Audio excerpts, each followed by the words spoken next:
الحمدللہ ثم الحمدللہ، ہم اور آپ ایک ایسے پیغمبر اور نبی کے امتی ہیں جو تمام انسانوں سے زیادہ غنی تھے اور تمام انسانوں سے زیادہ سخاوت کرنے والے، جود اور کرم کرنے والے تھے۔ جناب رسول اللہ صلی اللہ علیہ وسلم سے محبت وہ ہمارے ایمان کا جزو ہے، اور رسول اللہ صلی اللہ علیہ وسلم سے محبت وہ ہمیں تمام محبوب چیزوں سے زیادہ اور بڑھ کر ہے۔ رسول اللہ صلی اللہ علیہ وسلم سے محبت وہ ایمان کی نشانی ہے۔ لیکن یہ جو محبت ہے یہ صرف ایک مسلمان کے لیے زبانی اور کلامی اور جمع خرچ کے طور پر نہیں ہونی چاہیے، بلکہ رسول اللہ صلی اللہ علیہ وسلم کے جو صفات تھے، ایک مسلمان کو چاہیے کہ ان صفات پر اپنے آپ کو متصف کرے اور رسول اللہ صلی اللہ علیہ وسلم کے صفات وہ اپنائے۔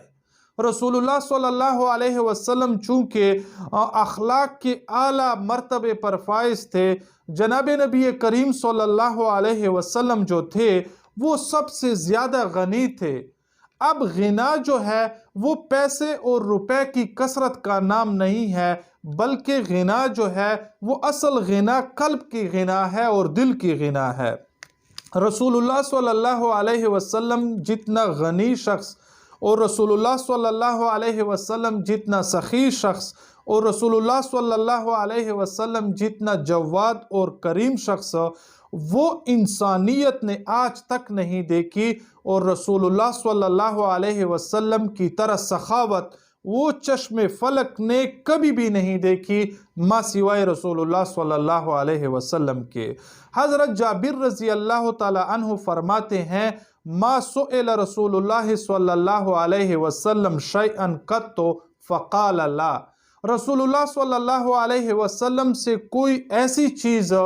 جو کسی حاجت مند نے مانگی ہو اور اس پر رسول اللہ صلی اللہ علیہ وسلم نے لا انکار کیا ہو، ایسا کبھی ہوا بھی نہیں۔ رسول اللہ صلی اللہ علیہ وسلم تو وہ ذات تھے جو بغیر مانگے بھی لوگوں کو عطا کرتے تھے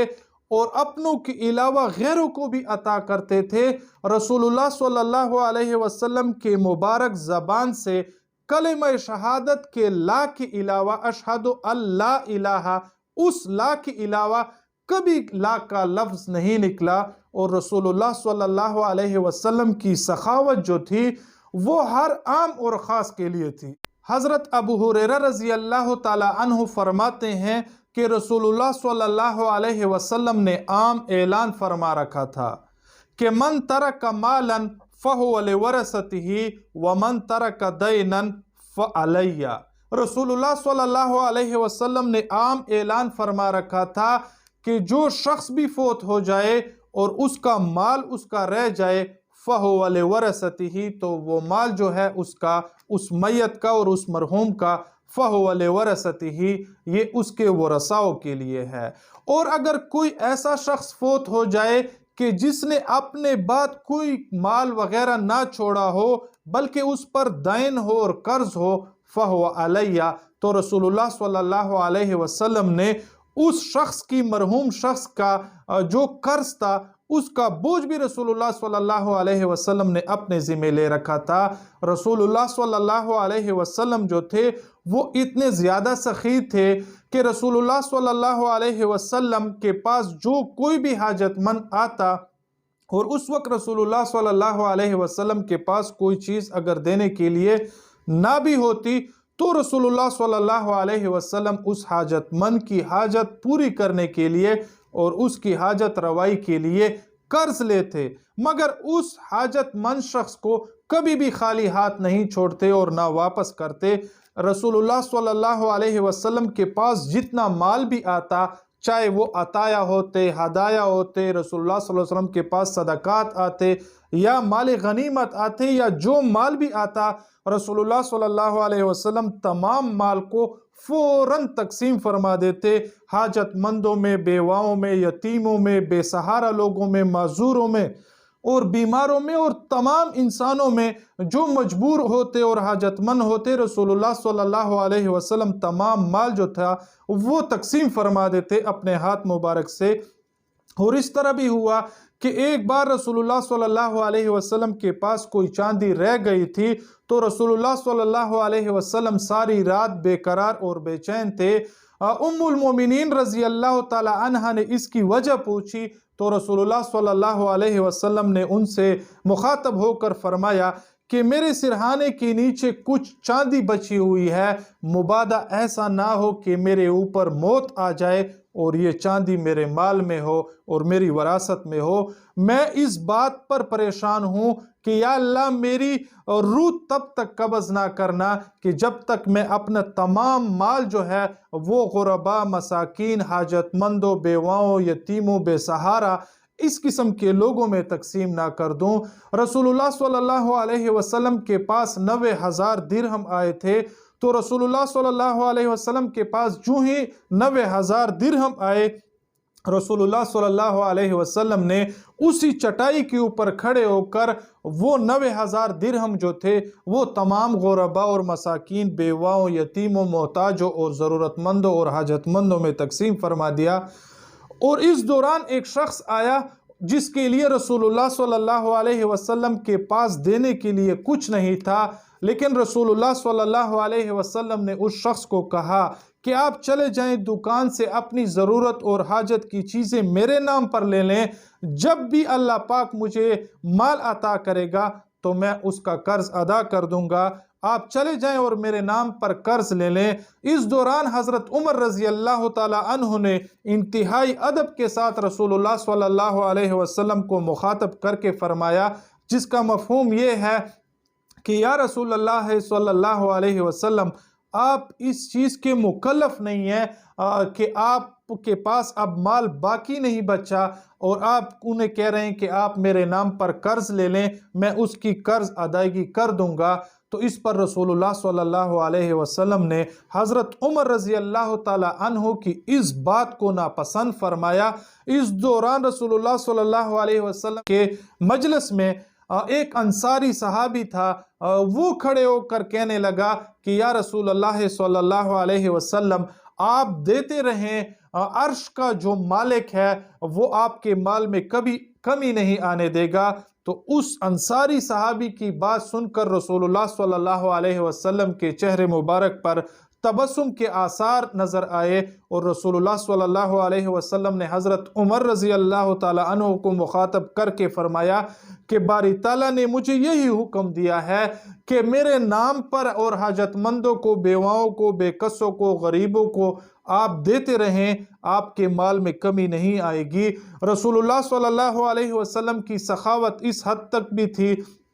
کہ ایک شخص رسول اللہ صلی اللہ علیہ وسلم کے پاس آیا اور رسول اللہ صلی اللہ علیہ وسلم سے کہا کہ مجھے دونوں پہاڑوں کی بکریاں جو ہیں وہ آپ دے دیں، تو وہ رسول اللہ صلی اللہ علیہ وسلم نے ان 2 پہاڑوں کی جتنی بکریاں تھی وہ اس شخص کو عطا کی۔ اور اسی طرح صفوان کے متعلق آتا ہے کہ اس کو رسول اللہ صلی اللہ علیہ وسلم نے ایک بار 100 اونٹ دی، پھر 100 اونٹ دیے اور پھر 100 اونٹ دیے، اور اسی طرح وہ بکریوں والا جو تھا وہ اپنی قوم کی طرف جب گیا تو اپنے قوم والوں کو مخاطب کیا کہ ایسا پیغمبر ہے جو ایسا عطا کرتا ہے کہ اس کے بعد پھر فاقہ نہیں آتا، آپ لوگ جائیں اور مسلمان ہو جائیں۔ رسول اللہ صلی اللہ علیہ وسلم کے وہی صحابہ کرام ہوا کرتے تھے جو مال لینے رسول اللہ صلی اللہ علیہ وسلم کے پاس آتے، لیکن جب ان کے پاس مال ہوتا تو وہ مال جو تھا تمام کا تمام وہ رسول اللہ صلی اللہ علیہ وسلم کے قدموں میں نچھاور کر دیتے، حتیٰ کہ اپنی جانوں کو بھی رسول اللہ صلی اللہ علیہ وسلم کے ایک لفظ پر اور ایک حکم پر لبیک کہتے۔ ہم جو ہیں رسول اللہ صلی اللہ علیہ وسلم کے محبت کے دعوے دار ہیں، تو ہمیں بھی چاہیے کہ رسول اللہ صلی اللہ علیہ وسلم کی جو سخاوت تھی اور اس کا جود اور کرم تھا رسول اللہ صلی اللہ علیہ وسلم کا، اس پر اپنے آپ کو متصف کریں، چونکہ انسان جو ہے جس طرح قرآن میں کہا گیا ہے کہ انسان جو ہے وہ مال سے وہ شدید محبت کرتا ہے، وَتُحِبُّونَ الْمَالَ حُبًّا جَمًّا، لیکن یہ بھی ہے کہ کوئی بھی جو نیکی ہے وہ تب تک حاصل نہیں کی جا سکتی جب تک کہ اپنا محبوب چیز جو ہے وہ اللہ پاک کے راستے میں خرچ نہ کیا جائے۔ تو ہمیں بھی چاہیے کہ رسول اللہ صلی اللہ علیہ وسلم کی طرح، کیونکہ ہم بھی اسی کی امتی ہیں، اپنے آس پڑوس میں دیکھیں اور صلہ رحمی کریں، اور اسی طرح غرباء پر نظر رکھیں کہ کس غریب کو اور کس حاجت مند کو کس قسم کی حاجت کی ضرورت ہے، اور ان کو بغیر مانگے ہم عطا کریں۔ رسول اللہ صلی اللہ علیہ وسلم چونکہ سخاوت اور جود اور کرم کے اعلیٰ مرتبے پر فائز تھے۔ سخاوت اسے کہا جاتا ہے کہ انسان بطیب نفس اپنی خوشی سے اپنا مال جو ہے وہ دوسروں کو دے دے، اور اپنا حق جو ہے وہ دوسروں کو دے دے، خود بھی اس میں کھائے دل کھول کر اور دوسروں کو بھی دے دل کھول کر۔ اور جواد جو ہے یہ اس کو کہا جاتا ہے جو خود تو نہ کھائے مگر دوسروں کو کھلائے۔ اور اس وجہ سے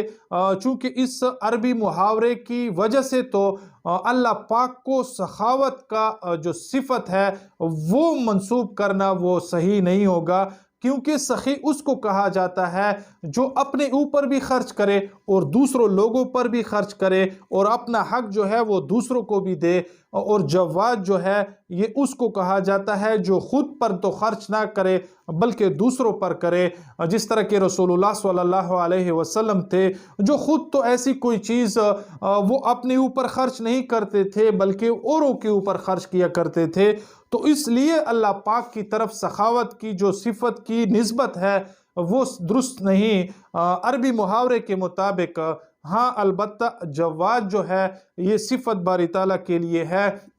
کہ باری تعالیٰ جو ہے وہ خود نہیں کھاتے بلکہ انسانیت کو دیتے ہیں اور تمام مخلوقات کو دیتے ہیں۔ تو رسول اللہ صلی اللہ علیہ وسلم ایک یوم جو ہے وہ ایک خوبصورت چادر پہنے ہوئے جا رہے تھے، اور راستے میں ایک شخص انہیں ملا۔ اس شخص نے رسول اللہ صلی اللہ علیہ وسلم کو چادر سے کھینچا تو اس